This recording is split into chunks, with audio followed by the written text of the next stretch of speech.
ओम नमो भगवते वासुदेवाय। श्री कृष्ण गोविंद हरे मुरारे, हे नाथ नारायण वासुदेव, प्रद्युम्न दामोदर विश्वनाथ, मुकुंद माधव भगवन नमस्ते। श्री कृष्ण गोविंद हरे मुरारे, हे नाथ नारायण वासुदेव। भगवान श्री गोपाल कृष्ण महाराज की जय। पार्वती पते हर हर महादेव। सीताकांत स्मरण जय जय राम। गंगा माता की जय। संत सज्जन हो, आपण मागच्या भागापर्यंत भगवान श्रीकृष्णांचं दशमस्कंदातलं पूर्वार्ध भागापर्यंत भगवंताचं चरित्र श्रवण केलं। शुकदेवांनी महाराजा परीक्षिताला ते अत्यंत नवरसपूर्ण असं चरित्र कथन केलं आणि महाराज परीक्षित अत्यंत समाधान पावले। आपण आतापर्यंत भगवंताच्या चरित्राविषयी जे प्रश्न विचारलेले होते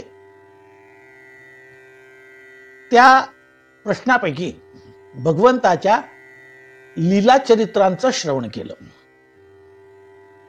आता उत्तरार्धामध्ये भगवंताचे पराक्रम काय होते, लीला आणि पराक्रम, त्याच्यातल्या जो पराक्रम हा जो आणखी भगवंताच्या चरित्राचा एक महत्त्वाचा विषय आहे।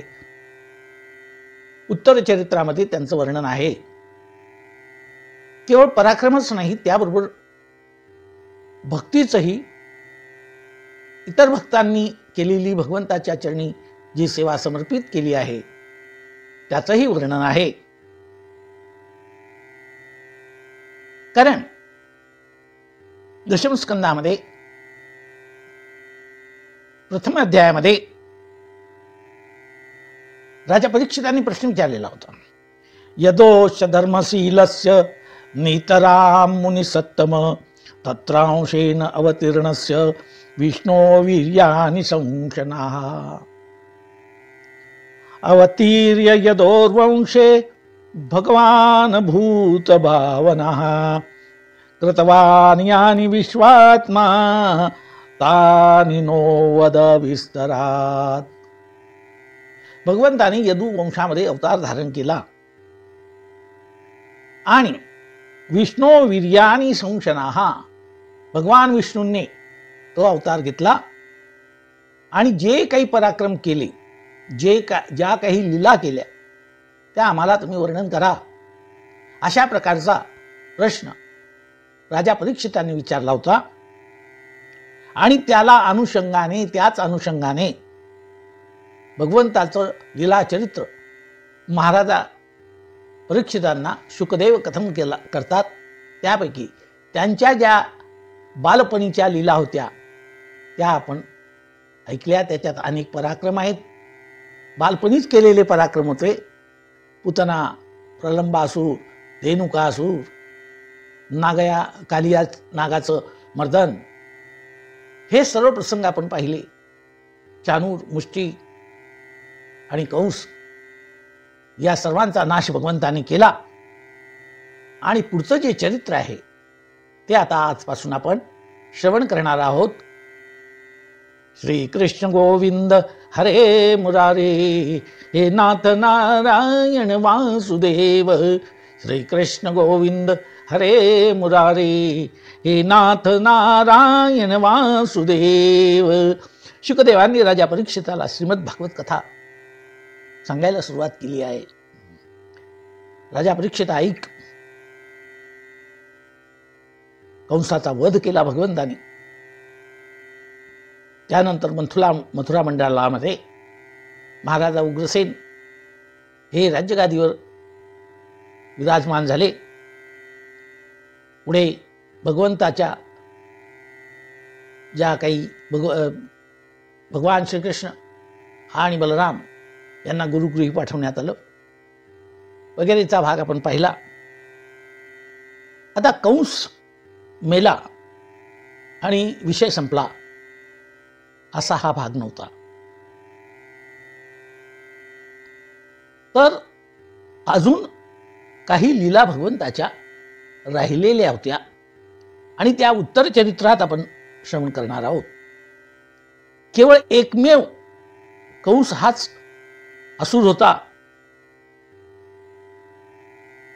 आणि त्याचा वध झाल्यानंतर सर्व गप्प बसले. इतर असुर तसं झालं नाही. तर पुढे जो काही भाग आहे तो आपण आता श्रवण करतो आहे. कंसाला 2 पत्न्या होत्या आणि कंसाच्या या पत्न्या म्हणजेच जरासंधाच्या मुली होत्या. म्हणजे जरासंध हा भगवान श्रीकृष्णाचा सासरा होता. एका मुलीचं नाव होतं अस्ती आणि दुसरीचं नाव होतं प्राप्ती. आता हा एक नावावरून आपण लक्षात घेतलं तर प्राप्ती आणि अस्ती ही कायम आयुष्यभर टिकून राहत नाही. तिला केव्हा ना केव्हा तरी वैधव्य येतच. अखंड प्राप्ती कोणाला असत नाही आणि असलेली प्राप्ती तिचं कायम अस्तित्व असतं असंही नाही. कंसाच्या या पत्न्या विधवा झाल्या आणि आपला पिता कंस याकडे त्या दुःखी अंतःकरणाने निघून गेल्या. आता कंसाच्या मृत्यूमुळे जरासंधाला अतिशय चीड आली होती. भयंकर संतापला होता.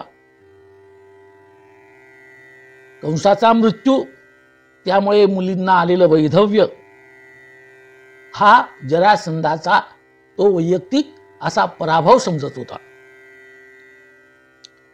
आणि त्याने तो सूड घेण्याच्या भावनेने पेटून उठला. त्याने खूप सैन्य गोळा केलं आणि तो क्रोधित झाला आणि त्याने एक प्रतिज्ञा केली, घोर प्रतिज्ञा केली. सतदा प्रियमाकर्ण शोकामर्शयितो नृप अयादवीं महिं कर्तृं चक्रे परमामुद्यतम. त्याने प्रतिज्ञा केली की काही झालं तर ही बातमी त्याला काही सुखदायक नव्हती. कंसाचा मृत्यू ही बातमी सुखदायक नव्हती आणि ही पृथ्वी यादव विरहित करीन अशी त्यांनी घोर प्रतिज्ञा केली. यावेळेस अजून एक घटना घडली. कंसाच्या बाजूने जे त्या काळात जे सैन्य होतं ते सर्व सैन्य मथुरा सोडून गेले. ते कंसाशी एकनिष्ठ होते. त्यामुळे ते कृष्णाच्या विरोधात असलेले जे काही राजे होते त्यांना जाऊन मिळाले, जरासंधाला जाऊन मिळाले आणि या जरासंधाने आपल्या सैन्यासह त्या मथुरेला वेढा घातला. मथुरा मंडलाला वेढा घातला. आता हे जे जरासंधाचं सैन्य होतं ते सैन्य म्हणजे जणू काही खवळलेला एक समुद्रच. भगवंतांनी त्याची सेना पाहिली, परंतु यावेळेस मात्र भगवंताने संयम आणि चतुराईचा वापर केलेला आहे. आपण पृथ्वीवरील दुष्टांचा नाश करण्यासाठीच अवतार घेतलेला आहे. तेव्हा कंस मेला तर ताबडतोब जरासंधालाही ठार करावं असं मात्र भगवंताने केलेलं नाही. कारण आता जरासंध हा भगवंताच्या विरोधात उभा राहिला आहे, पण जरासंधाला मारलं तर इतर जे लहान मोठे दुष्ट राजे आहेत हे तसेच शिल्लक राहतील. म्हणून जरासंधाच्या आधी या लहान सहान जे काही दुष्ट राजे होते त्यांना ठार करावं आणि त्यानंतर जरासंधाचा वध करावा अशी भगवंताने चतुराई वापरली आणि संयमही ठेवला. आणि त्यावेळेस एक चमत्कार घडला आहे. भगवंताच्या सैन्यापेक्षा कितीतरी पट सैन्य या जरासंधाचं होतं आणि भगवंताला सहाय्य करण्यासाठी आकाशातून सर्व युद्ध साहित्याने परिपूर्ण भरलेला असा एक दिव्य रथ जमिनीवर आला. एक नाही तर दोन रथ आलेले आहेत. त्यातला एक रथ भगवान श्रीकृष्णांसाठी होता आणि दुसरा बलरामांसाठी तो दुसरा रथ होता. एका रथात भगवान श्रीकृष्ण आरूढ झाले आणि दुसऱ्या रथामध्ये बलराम आरूढ झाले आणि त्यांच्यामध्ये आता ही लढाई सुरू झाली. आता प्रश्न असा निर्माण होतो की लढाई सुरू झाली, त्या लढाईमध्ये हा बलरामाच्या हाती जरासंध सापडला. बलराम त्याचा शिरच्छेद करणार होते, पण भगवान श्रीकृष्णाने त्यांना सांगितले की दादा त्याला मारू नका, जरासंधाला सोडून द्या, कारण त्याचा पराभव हाच त्याला जास्त लज्जास्पद आहे. कारण तो पराभूत झाला तर समस्त राजे लोकांमध्ये त्याला ताटमान करून मिरवता येणार नाही. संभावितस्य चा कीर्तिः मरणादतिरिच्यते. वीर पुरुषाला मरणापेक्षा अपकीर्तीची जास्त भीती वाटते आणि हा जरासंधाची यामुळे अपकीर्ती होणार आहे. त्यामुळे याला मारू नका, त्याला पराभूत होऊन जाऊ द्या. जरासंधाने मात्र हा आपला अपमान झाला आहे असं तो समजला आणि त्याचा बदला घेण्यासाठी त्यांनी 17 वेळा सैन्य उभारलं आणि मथुरेवर चढाई केली. परंतु भगवंताने प्रत्येक वेळी त्याच्या सैन्याचा संहार केला. सैन्याचा संहार केलाय, पण बलरामाने आणि श्रीकृष्णाने जरासंधाला ठार केलं नाही. कारण त्याच्या बाजूचे जे काही दुष्ट राक्षस होते या सर्वांचा निपात करायचा होता. प्रत्येक वेळेस भगवान श्रीकृष्ण आणि बलराम जरासंधाला जीवदान देत होते. या लढाईमध्ये पृथ्वीचा भार हलका होतोय, हळूहळू राजे मरतायत. भगवंताचं सुदर्शन चक्र आणि धनुष्यबाण आणि बलरामाचा नागर आणि मुसळ ही मुख्य आयुधे होती. आता या जरासंधाचा कायमचा उपद्रव होता, त्यामुळे या नेहमीचे जे काही हल्ले होत होते त्या हल्ल्यापासून जनतेचं संरक्षण झालं पाहिजे म्हणून भगवान श्री राम आणि कृष्णांनी पश्चिम समुद्रामध्ये द्वारका नावाची एक नगरी वसवली आणि तिथे यादवांना त्यांनी त्या ठिकाणी त्यांचं पुनर्वसन केलं.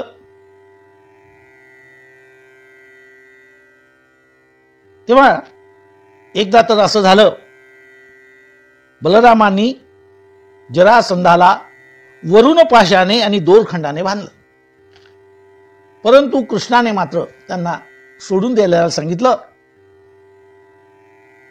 कारण हा सोडून दिला तर पुन्हा सैन्य घेऊन येईल, प्रचंड सेना घेऊन येईल आणि हळूहळू सर्वच्या सर्व दुष्ट यांचा त्या लढाईमध्ये नाश होईल.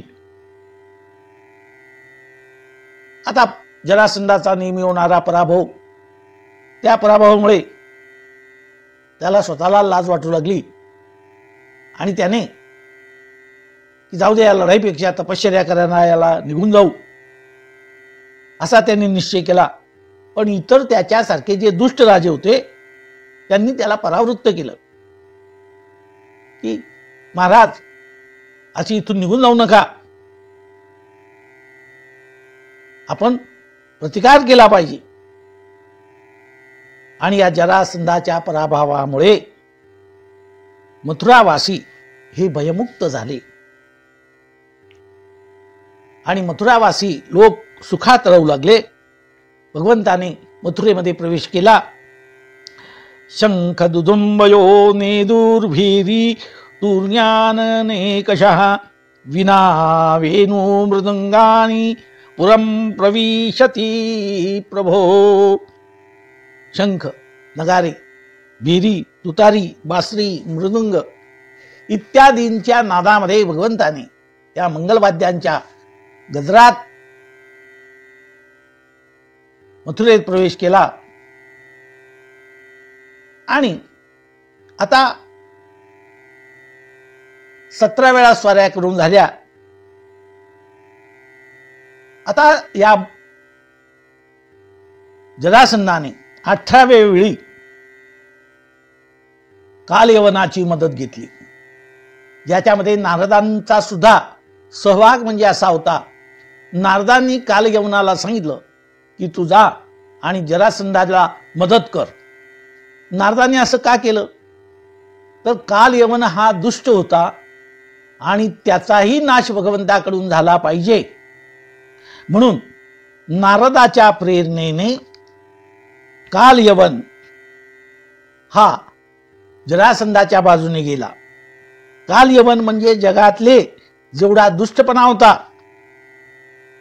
त्या दुष्टपणाचा मूर्तिमंत असा अवतार होता आणि अशा दुष्टांचा नाश झाला पाहिजे, म्हणूनच कृष्णाने आता कृष्णाच्या आणि बलरामाच्या माध्यमातून कालयवनाचा नाश होणार होता. त्याला जरासंधाकडे पाठवण्यात आलं. कालयवन आला आणि अशा वेळेस जी द्वारका नगरी वसवलेली होती तिचं रक्षण करण्यासाठी बलरामांना भगवान श्रीकृष्णाने द्वारकेकडे पाठवलं. आता ही द्वारका नगरीचं वर्णन आहे की एक ही समुद्रामध्ये अनोखी अशी नगरी होती, अत्यंत रुंद. त्या नगरीमध्ये सुंदर रस्ते, चौक, व्यापारी पेठा होत्या, उच्च वृक्ष, सोन्याची शिखरे, आजूबाजूला गगनचुंबी अशी गोपुरे, यादवांसाठी महाल निर्माण केले होते. या द्वारका नगरीसाठी इंद्राने पारिजात वृक्ष व सुधर्मा नावाची सभा दिली होती. वरुणाने श्यामकर्णी घोडे भगवंतासाठी पाठवले होते. कुबेराने अष्टनिधी दिला होता आणि लोकपालांनीही प्रचंड प्रमाणामध्ये संपत्ती या द्वारका नगरीसाठी बहाल केली ती. तत्र योग प्रभावेन नीत्वा सर्वजनम हरी प्रजापालेन रामेन कृष्ण समून्मंत्रिता निर्जगाम पुरद्वारात पद्ममाली निरायुधा. भगवंताने या नगरीमध्ये सर्व यदुजनांना पाठवलं आपल्या योगमायेचा आधार घेऊन, आणि प्रजेच्या रक्षणाची जबाबदारी त्यांनी बलरामांना दिली. आणि मात्र भगवंताने एक लीला केलेली आहे. बलराम तिथे रक्षणाला राहिले आणि भगवान श्रीकृष्ण संपूर्ण निशस्त्र झाले. फक्त गळ्यामध्ये वनमाला आणि नेहमीचे अलंकार धारण करून भगवान त्या नगरीच्या बाहेर पडले. आता कालयवनही आलेला होता. निशस्त्र अवस्थेमध्ये भगवंताने नगरी सोडली. कालयवनाने हे पाहिलं आणि विचार केला, बरा सापडला. आता हा निशस्त्र आहे म्हणजे आता आपल्याला भीती नाही आणि आता याला पकडलं पाहिजे, असं म्हणून कालयवनाने भगवंताचा पाठलाग करायला सुरुवात केली. भगवंताने रणांगण सोडून दिलं आणि ते तिथून पळून जाऊ लागले. तम विलोक्य विनिष्क्रांतम उज्जैहानम इव उडुपम दर्शनीय तमं श्यामं पीतकौशयवाससं. त्यांच्या स्वरूपाचं वर्णन केलेलं आहे. त्रिवत्सवक्षसंभ्राजत कौस्तुभा मुक्तकंधरं पृथुर्दीर्घचतुर्बाहुं नवकंजारुणेक्षणं नित्यं प्रमुदितं श्रीमत् सुकपोलं शुचिस्मितं मुखारविंदं बिभ्राणं पुनन्मकरकुंडलम. भगवंताच्या स्वरूपाचं भागवतकारांनी वर्णन केलेलं आहे. भगवान श्रीकृष्ण जेव्हा या मथुरा नगरीतून बाहेर पडले तेव्हा त्यांचं मुख हे पूर्ण चंद्राप्रमाणे तेजस्वी दिसत होतं. पौर्णिमेचा परिपूर्ण असलेला चंद्र जसा शोभून तेजस्वी दिसतो तसं भगवंताचं मुख, त्यांचं सुंदर श्यामल शरीर अत्यंत देखणं दिसत होतं.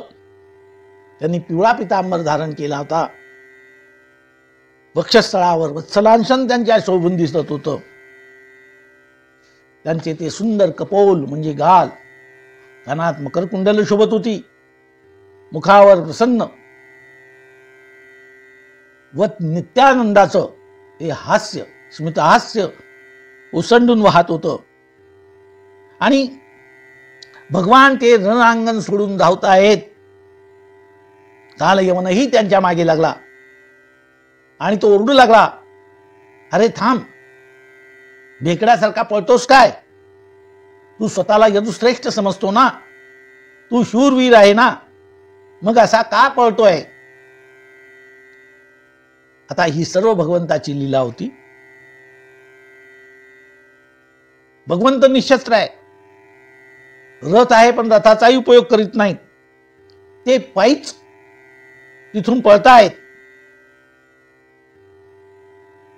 आणि काल येऊन विचार करतोय की आपण आपला वेग वाढवू आणि पकडन याला चटकन पकडू आणि याला ठार करू. भगवान मागे वळून पाहतात. या दोघांमध्ये जे अंतर आहे धावताना ते फार थोडं अंतर राहायचं. भगवान त्याला झुलवत झुलवत ते अंतर असं दाखवायचं की आता यांना पकडलं जाईल. अरे पळपुट्या थांब थांब, असा प्रकारचे निर्भर्सना तो कालयवन करतोय. परंतु भगवंताने त्याच्याकडे लक्ष दिलं नाही.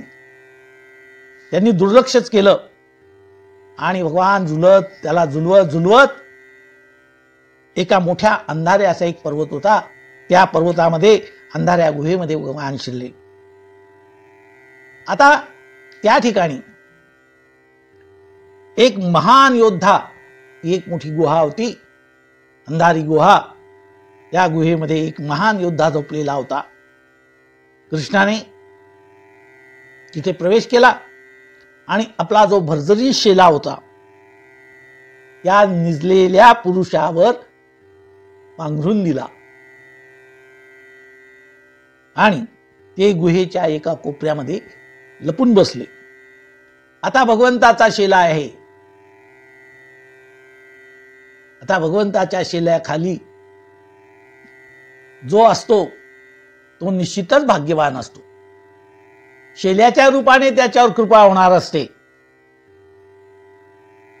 आणि तो शेला पाहिल्यानंतर कोणालाही वाटेल की हा जो कोणी झोपलेला पुरुष आहे हा भगवान श्रीकृष्णच आहे, असा भास निर्माण व्हावा. भगवंत आतमध्ये घुसले. त्या माणसाच्या त्या युद्धाच्या अंगावर तो शेला पांघरला आणि ते लपून बसले अंधाऱ्यामध्ये. काही क्षणामध्ये कालयवनाने तिथे प्रवेश केला. खूपच अंधार होता आणि त्या अंधुक प्रकाशामध्ये कोणीतरी झोपलेला आहे असं कालयवनाच्या लक्षात आलं. अंधुक तऱ्हेने त्याने ते पाहिलं आणि त्याने निश्चित अंदाज केला की हो न हो हा झोपलेला जो कोणी आहे आणि त्या शेल्याने त्याची फसगत झाली हा श्रीकृष्णच असला पाहिजे. कारण भगवंताचा शेला पळताना त्याने पाहिलेला होता, तोच शेला आता या काल यवनाच्या दृष्टीला पडला. त्या महान योद्धाच्या अंगावर तो शेला दिसला आणि हा पळून पळून थकला असेल, इथे येऊन झोपला असेल असा त्याने कयास बांधला आणि तो ओरडू लागला, अरे पळपुट्या, इथे लपून बसला काय?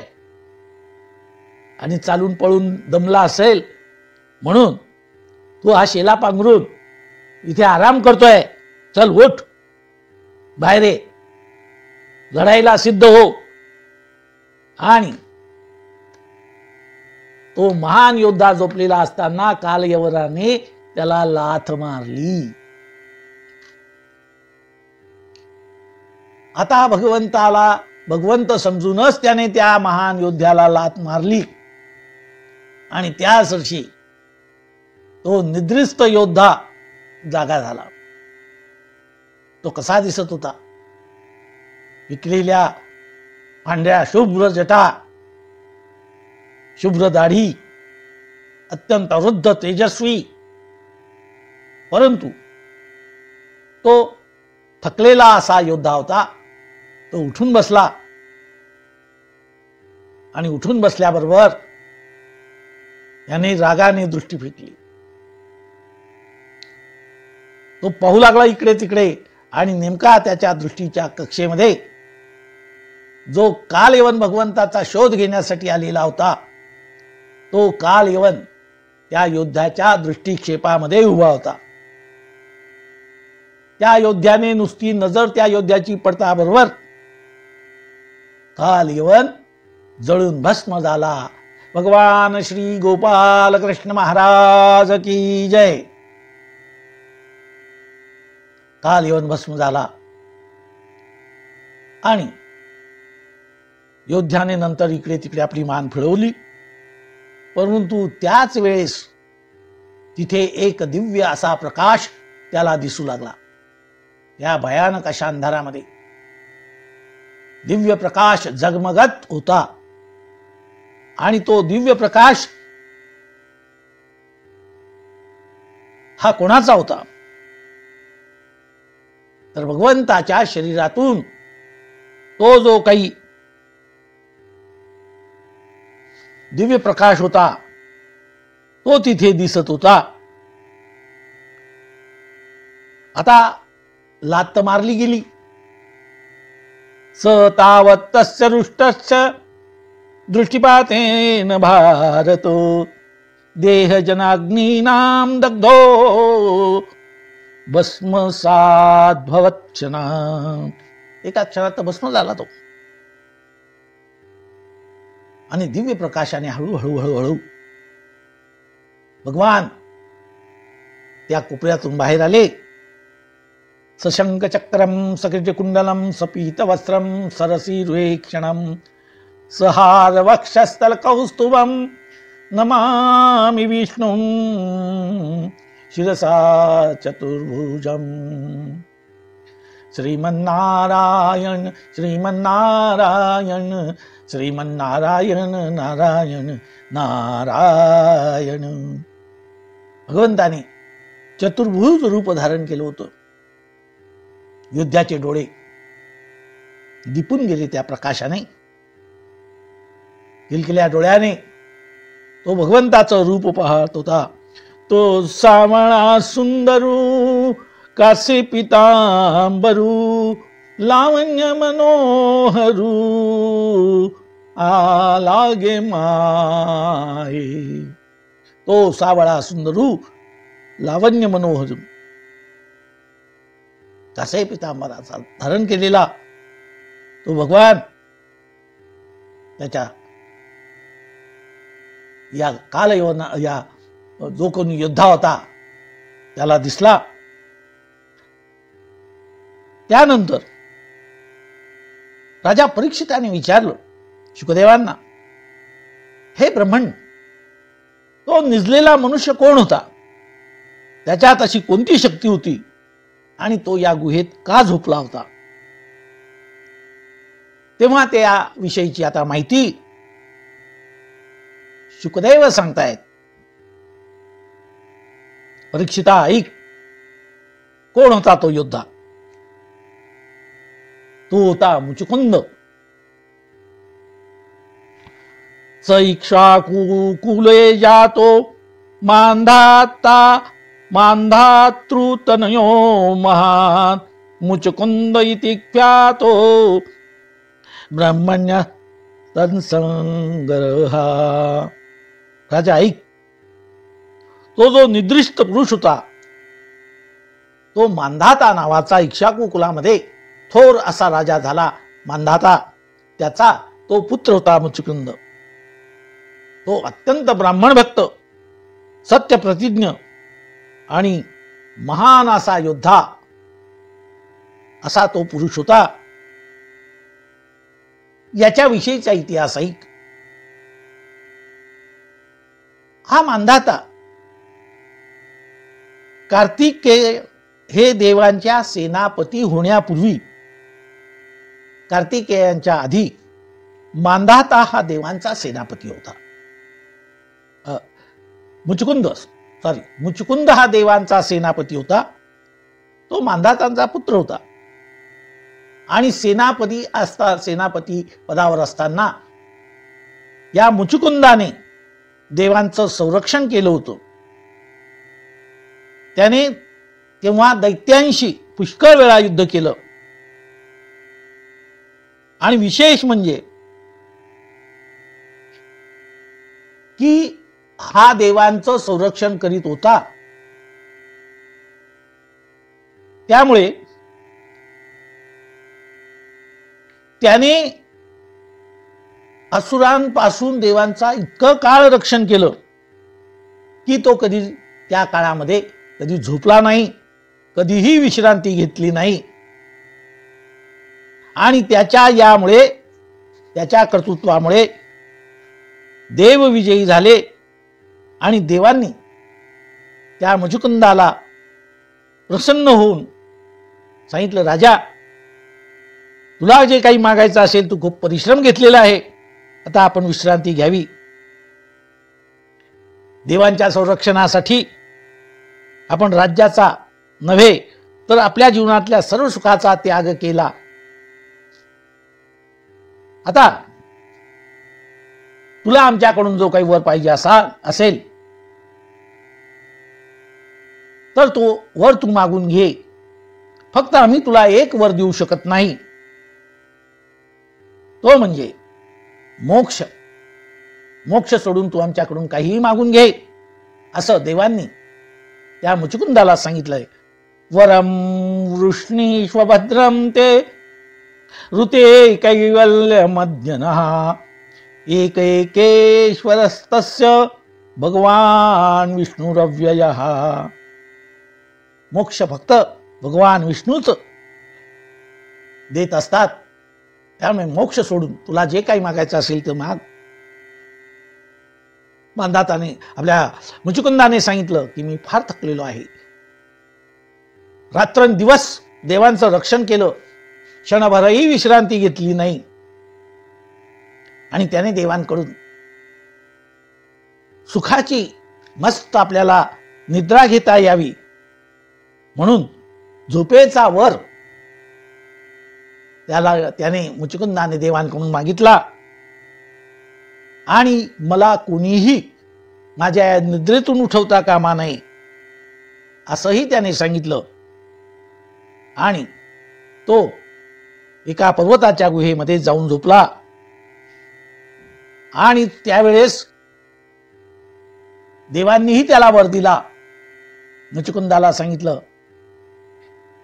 की राजा तुला हा वर मिळेल, आणि समजा जर एखादा अनोळखी व्यक्ती आला आणि त्याने तुला झोपेतून जाग करण्याचा प्रयत्न केला, तुला उठवण्याचा प्रयत्न केला, तर तो तुझ्या दृष्टिक्षेपातच जळून भस्मसात होणार आहे. आणि आता नेमकं तेच झालं आहे. या कालयवनाने तो झोपलेला योद्धा होता हा श्रीकृष्ण आहे असं समजून त्याला लाथ मारली आणि काल यवन त्या योद्ध्याच्या दृष्टिक्षेपामध्ये म्हणजेच त्या मुचुकुंदाच्या दृष्टिक्षेपामध्ये जळून भस्म झाला. त्यानंतर भगवान हळूहळू बाहेर आले. त्यांनी आपल्या मुचुकुंदाला दिव्य असं दर्शन दिलं. ते भगवंताचं दिव्य रूप मुचुकुंदाने आपल्या डोळ्याने पाहिलं. परंतु आता त्याचे जे काही दृष्टी आहे ती कशी आहे? समचरण दृष्टी विटेवरी साजरी आणि तेथे माझे हरी वृत्ती राहो. ते रूप मुचुकुंदाने पाहिलं. तमालोक्य घनश्यामं पीतकौशयवाससं श्रीवत्सवक्षसं भ्राजत् कौस्तुभेन विराजितं सावळे सुंदर रूप मनोहर सावळे सुंदर रूप मनोहर राहो निरंतर हृदयी माझ्या राहो निरंतर हृदयी माझ्या सावळे सुंदर. मेघाप्रमाणे भगवंताचं ते सावळ सुंदर रूप होतं. भगवंताने पितांबर धारण केला होता. वक्षस्थळावर श्रीवत्सलांशन शोभून दिसत होतं. कौस्तुभ अलंकार होता आणि भगवान अत्यंत शोभत होते. चतुर्भुजं रोचमानं वैजयंत्याच मालया चारु प्रसन्न वदनं स्फुरत् मकरकुंडलम. त्यांचं ते चतुर्भुज रूप, गळ्यामध्ये वैजयंती माळ, तुलसी माळा, प्रसन्न असं कमलपुष्पाप्रमाणे त्यांचं प्रफुल्लित असं मुख आणि ते रूप पाहून मुचुकुंद क्षणभर स्तंभित झाला आणि त्याने हात जोडून भगवंताला विचारलं की हे भगवान प्रभो, आपण कोण आहात? आणि या काट्या कुट्याच्या वनामध्ये कोमल चरणांनी कुठलंही पादत्राण नसताना आपण असे का भटकत आहात? मला तर वाटतं तुम्ही साक्षात नारायण आहात. कारण आपलं रूप हे या ठिकाणी मी पाहतो आहे आणि माझा परिचय करून द्यायचा. हे पुरुषोत्तमा, मी क्षत्रिय वंशी राजा असून मांधात्याचा पुत्र आहे. माझं नाव मुचुकुंद आहे आणि कार्तिकेयांच्या आधी देवांच्या रक्षणाची सर्व जबाबदारी माझ्यावर होती. त्यामुळे रात्रंदिवस मी जागा राहून देवांचं रक्षण केलं. कधीही विश्रांती घेतली नाही, क्षणभरही झोपलो नाही आणि मी अति जागरणाने थकलेलो होतो. माझी ती सेवा पाहून इंद्रादी देवांनी मला झोपेचं वरदान दिलं. या झोपेमुळे माझी इंद्रियाची शक्ती लोप पावली होती. चिरप्रजागर श्रांतो निद्रयोपहतेन्द्रिया शयस्मिन् विजने कामं केनापि उच्यतो धुनाः. माझी इंद्रिय शक्ती ही कमी झालेली होती. मी निद्राधीन झालेलो होतो. परंतु आत्ताच कोणीतरी आलं आणि मला उठून माझी झोपमोड केली. पण मला देवांनी वर दिलेला होता की जो कोणी तुला तुझ्या इच्छेच्या विरुद्ध उठवेल तेव्हा तुझी नजर जर त्याच्यावर पडली तर तो जळून भस्म होईल. आणि तीच वेळ आता आली होती. माझ्या दृष्टिक्षेपाने तो प्राणी जळून भस्मजात झाला. पण तसं नाही.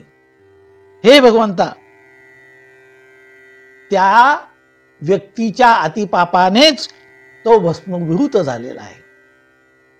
मनुष्याचं कर्मच त्याला नष्ट करीत असतं. पुण्य स्वर्गाला घेऊन जातं तर त्याचं पाप कर्म हे त्याला नरकाला घेऊन जातं. तो नष्ट झाला. परंतु भगवान, मी आता आपलं रूप पाहतोय. आपलं ते परम सुंदर रूप मी पाहतोय. हे खरोखर माझं भाग्य आहे, अत्यंत भाग्याचा हा विषय आहे असं मुचकुंद सांगतोय. आता मुचकुंदाने आपलं जीवन कथा सांगितली. आता भगवान सुद्धा आपला परिचय करून देत आहेत. भगवंताने स्मित हास्य केलं. भगवंत म्हणाले, आपला अवतार कार्य कशासाठी आहे ते सांगितलं. जन्म कर्माभिधानानि संती मेंग सहस्रशः न शक्यन्तेनु संख्यातुम अनंता त्वं मयापि. मुचकुंदा, माझं जन्म आणि कर्म हे दिव्य आहेत. माझी नावं अनंत आहेत. जन्म कर्माभिधानानि संती मेंग सहस्रशः, हजारो नाव मला आहेत. जन्म कर्मच मे दिव्यम, माझं जन्मही दिव्य आहे आणि कर्मही दिव्य आहे. मी अनंत नाव मला आहेत. त्या नामांची गणना मी सुद्धा करू शकत नाहीये. एका वेळेस असितगिरी समम स्यात् कज्जलम सिंधू पात्रे सुरतरुर शाखा लेखनी पत्र मुर्वी लिखते गृहीत्वा शारदा सर्वकालम तदपि गुणानामीश पारम न याति. अनंत नावे तुझी तुला रे दाई दिशा नागर. भगवंताची नावं अनंत आहेत आणि हे सर्व विश्वच त्याचं आहे. मया ततिदम सर्वम जगत अव्यक्त मूर्तीना, माझी या अस्तित्वाने सर्व जग आहे आणि धर्माचं रक्षण आणि असुरांचा नाश यासाठीच मी अवतार धारण केला. अवतीर्णो यदुकूले गृह आनंद दुंधवे वदंती वासुदेवेती वसुदेव सुतम हिमाम. मी सध्या या वसुदेवाचा पुत्र म्हणून अवतार धारण केलाय. या सांप्रत काळात मी वसुदेवाचा पुत्र म्हणजे वासुदेव आहे. लोक मला आता ओम नमो भगवते वासुदेवाय अशा नावाने ओळखतात.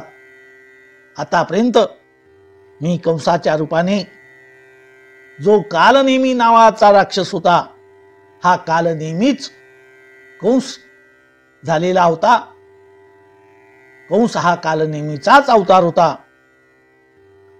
त्याला ठार केलं. प्रलंब इत्यादी जे काही असुर होते त्यांचा संहार केला आणि हा कालयवन तुझ्या दृष्टिक्षेपाने हा मृत्युमुखी पडला आहे. परंतु ती सर्व शक्ती माझीच होती. हे राजा, तुझ्या पूर्वपुण्यामुळे आणि तुझी पूर्वजन्मामध्ये तपसाधना केली त्यामुळे तुला माझे हे दर्शन झाले. आता तू माझ्याकडून तुला हवा तो वर मागून घे. त्यानंतर मुचकुंद भगवंताला शरण गेला. तेव्हा त्याने हात जोडले. तो म्हणतो, हे प्रभू, पृथ्वी तळावर सगळ्यात दुर्लभ काय आहे तर मनुष्य जन्म. मनुष्य जन्म अति दुर्लभ. होत न बारंबार पत्ता झड़े जो तरुवर का बहुरी न लागे डार. मनुष्य जन्म दुर्लभती होत न बारंबार पत्ता झड़े जो तरुवर का बहुरी न लागे डार. परंतु असा दुर्लभ मनुष्य जन्म मिळून सुद्धा लोक मोहाने अंध होतात आणि या संसार रूपी अंधाऱ्या कुपामध्ये, अंधाऱ्या विहिरीमध्ये पडून राहतात. ते त्या दयाळू कनवाळू अशा परमेश्वराची म्हणजे तुमची आराधना करत नाही. हे जगातलं सगळ्यात मोठं आश्चर्य आहे. जे कधीही विसरायला नको ते विसरून जातात. विसरायचं काय आणि विसरायचं कोणती गोष्ट सतत लक्षात ठेवायची जी कधीही विसरायची नाही. दो बातन को भूल मत जो चाहे कल्याण, नारायण एक मौत को दुजे श्री भगवान. एक म्हणजे आपला मृत्यू, याच्याकडे कधीही दुर्लक्ष करू नये, आणि दुसरा म्हणजे परमात्मा. आणि या गोष्टीमुळे मनुष्य या जन्म मृत्यूच्या फेऱ्यात पडत असतो. भगवंता, मीही हे राजवैभव, धनधान्य, संपत्ती, राज्य याच्यात अडकून राहिलो होतो. भगवंता, हे माझं सर्व आयुष्य वाया गेलं, परंतु आता आपल्या दर्शनाने मला पूर्णपणे वैराग्य निर्माण झालं. बरे झाले देवा वाचोनी आलो येथवरी, नाही मृत्यूचे नाही पडलो मृत्यूचे आहारी. आता उरले ते हरी तुम्हा समर्पण. भगवंता, मी आतापर्यंत वाचून आलो, मेलो नाही, आणि आता मला तुमच्या दर्शनाचा लाभ, संत दर्शनी हा लाभ पद्मनाभ जोडी येला. परोपकारामुळे देवांना मी केलेली जी काही मदत होती, त्यामुळेच मला अनंत जन्म विश्रांती आणि त्याच्यानंतर आपलं दर्शन हा लाभ झाला आहे. भवापवर्गो भ्रमतो यद्दा भवेत जनस्य तर्ह्युच्युत सत्समागमः सत्संगमो रियहि तदैव सद्गतौ परावरेशो त्वयि जायते मतिः. हे भगवंता, हा जीव जन्म आणि मरण हा जो काही संसार चक्र आहे याच्या सारखा भटकत असतो, परंतु जेव्हा त्याचं भाग्य उदयाला येतं तेव्हा त्याला आपोआप संत संग प्राप्त होतो. संत संग प्राप्त झाल्यानंतर समजून घ्यावं, उजळले भाग्य आता अवघी चिंता वारली. संत दर्शने हा लाभ पद्मनाभ जोडियला. हृदये संपुच्च पेटी करुणी पोटी साठवू. तुका म्हणे होता ठेवा आणि तो या भावा सापडला. या सत्संगतीचा लाभ माणसाला होतो. बहुता पुण्य बहुता कष्टे जोडलो यासी देवा. सत्संगतीचा प्रभाव, या सत्संगतीच्या प्रभावामुळे ईश्वराचे ठिकाणी समचरण दृष्टी विटेवरी साजरी, तेथे माझे हरिवृत्ती राहो, तिथे बुद्धी स्थिर होते. हे प्रभो, आता तुम्ही सांगतायत की वर माग, परंतु भगवंता, आपल्या चरणसेवेशिवाय मला आता कुठलाही वर नको आहे. निष्काम भक्ती हीच माझी आता एक प्रार्थना आहे. आपण मोक्षदाते आहात, मोक्ष देणारा आहात,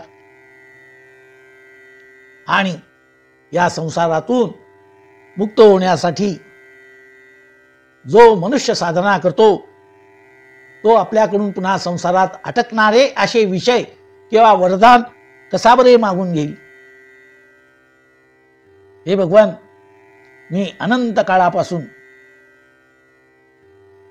कर्म त्याची भोगून भोगून त्रस्त झालो आहे. अनेक वासनांनी मी दुःखी झालो होतो. काम, क्रोध हे जे आंतरिक शत्रू आहेत हे कधी मरत नाहीत. माणसाची हाव थांबत नाही. मन मरे माया मरे, मरमर गए शरीर, आशा तृष्णा कभी ना मरे, कहे गे दास कबीर. क्षणाचाही यामुळे मला विश्रांती मिळाली नाही. भगवंता, आता मी तुम्हाला शरण आलेलो आहे, आणि आता काय मागणार आहे. येची दान देगा देवा, येची दान देगा देवा, तुझा विसरण व्हावा, गुण गाईना आवडी, गुण गाईना आवडी. हेची माझी सर्व जोडी, हेची माझी सर्व जोडी, गुण गाईन आवडी, गुण गाईन आवडी. न लगे धन मुक्ती संपदा,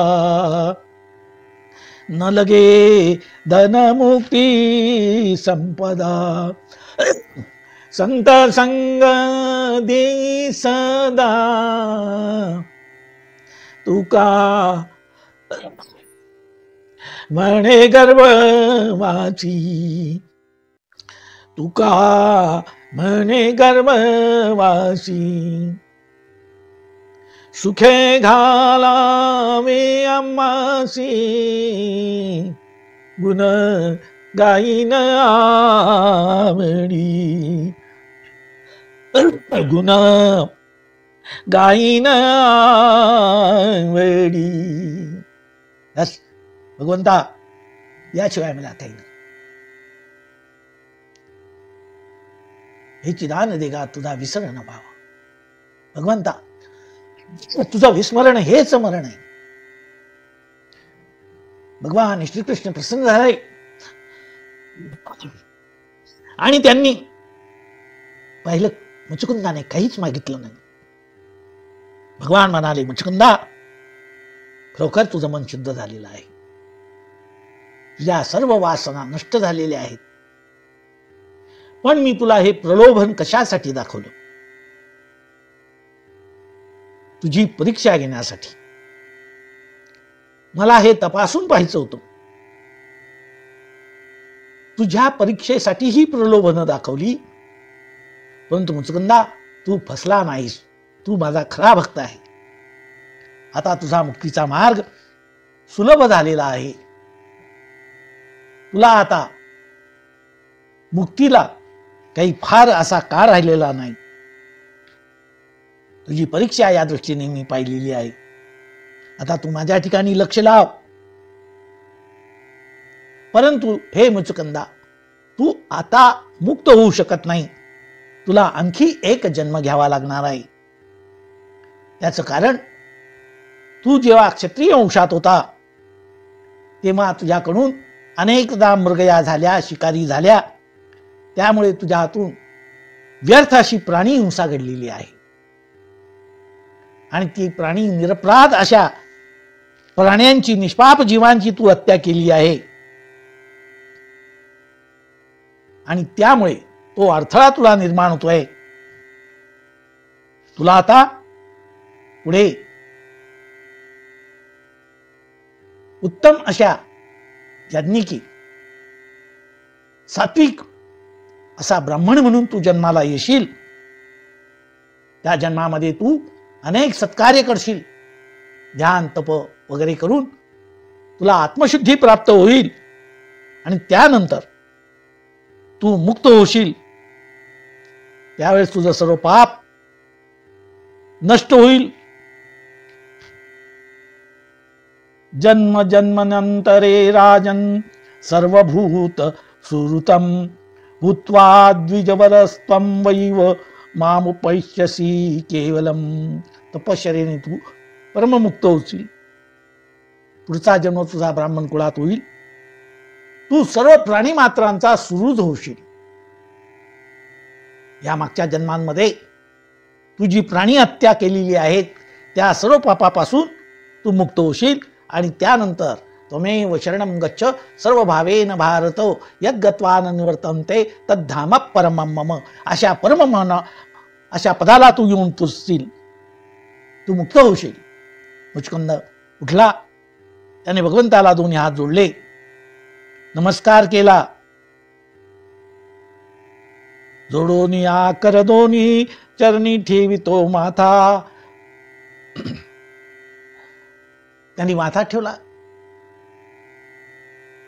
चरणी ठेविला माथा. परिसावी विनंती आमची पंढरीनाथा. असो नसो भाव तुमचे आलो पाया. कृपा दृष्टी मजकडे पाहे पंढरी राया. आणि ते त्या गुहेतून बाहेर बोलत बोलत बाहेर आले. आणि यावेळेस आता कलियुगाला सुरुवात झालेली होती. त्याने बाहेर येऊन पाहिलं, भगवंताच्या बरोबर तो बाहेर आला. त्याने पाहिलं तर त्याला सगळे वृक्ष जे होते ते असे खुरटे दिसू लागले. माणसं ही अत्यंत बुटकी दिसू लागली, खुरटी दिसू लागली. आणि ते पाहिल्यानंतर तो आश्चर्यचकित झाला. भगवंत, हे काय इतकी बुटकी माणसं, इतके छोटे असे हे लहान लहान वृक्ष. त्यावेळेस कृष्णाने त्याला सांगितलं की बाबा रे, तू जेव्हा झोपला होता तो काळ सत्ययुगाचा होता, आता कलियुगाला प्रारंभ होतोय. आता हे असंच राहणार. मनुष्य हा सर्व दृष्टीने खुजा होत जाईल, त्याच्याबरोबर ही सृष्टी सुद्धा खुजी होत जाईल. परंतु तुझी भूमिका संपली आहे. तू आता तपश्चर्येला जा. मुचकंद हळूहळू गंधमादन पर्वतावर गेला. तेथून तो बद्रिकाश्रमात त्याने भगवंताची आराधना करण्यासाठी तो निघून गेला. आणि भगवंताचा हाही एक पराक्रम आपल्याला दृष्टीला दिसतो. भगवंताने जी द्वारका नगरी उभी केलेली होती, त्या द्वारका नगरीचं आता हे संरक्षण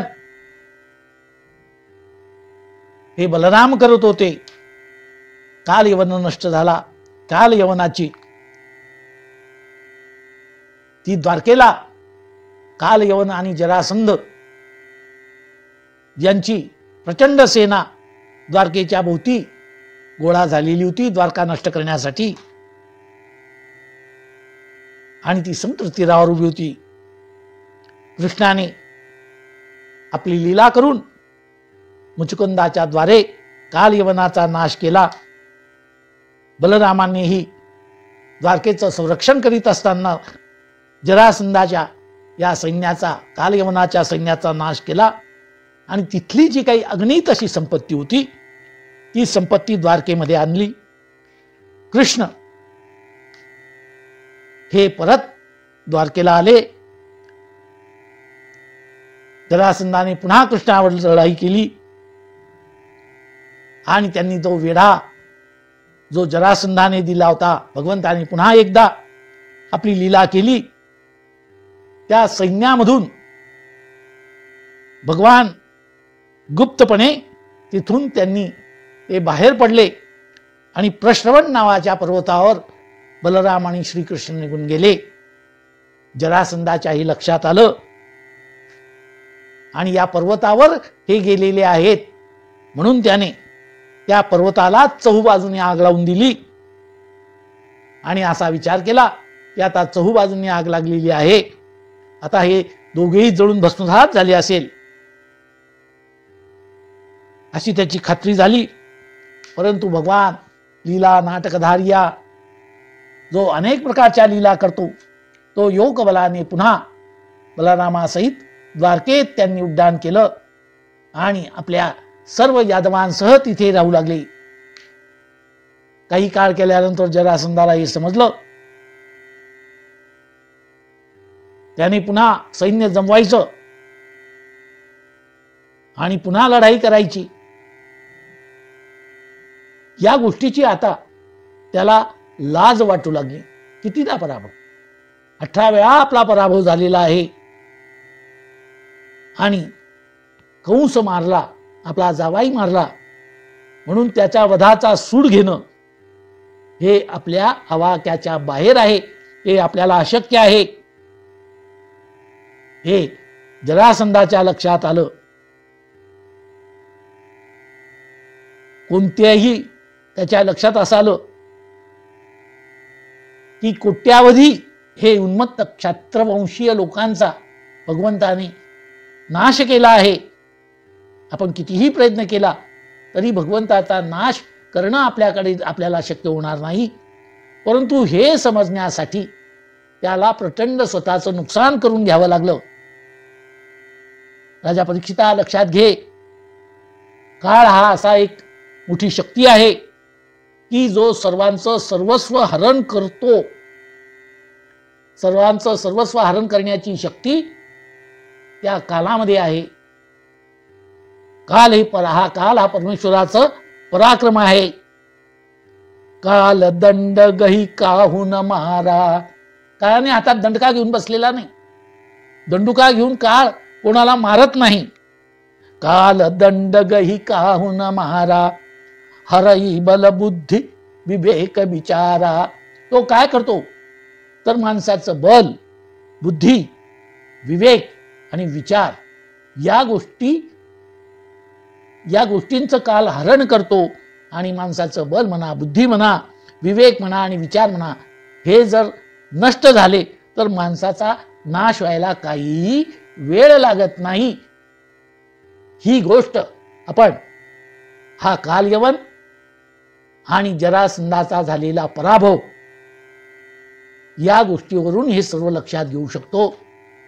म्हणून काल हे भगवंताचं स्मरण आहे आणि म्हणून भगवंताला शरण गेलं पाहिजे. सूत ही कथा सांगताहेत.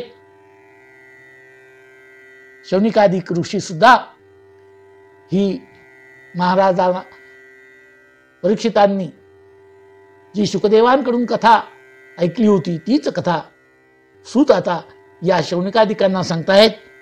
तेही त्या कथेमध्ये तन्मय झाले. त्यावेळेस राजा परीक्षित तन्मय झाला होता. भावपूर्ण भगवंताच्या नामामध्ये तो तल्लीन झाला होता. मुखाने जय जयकार करत होता. भगवान श्री कृष्ण महाराज की जय. श्री कृष्ण गोविंद हरे मुरारे, हे नाथ नारायण वासुदेव, प्रद्युम्न दामोदर विश्वनाथ, मुकुंद माधव भगवन नमस्ते.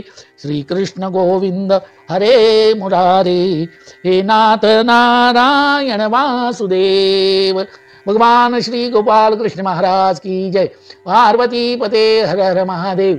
सीताकांत स्मरण जय जय राम. गंगा माता की जय. भारत माता की जय. नमो नारायण, नमो नारायण, नमो नारायण.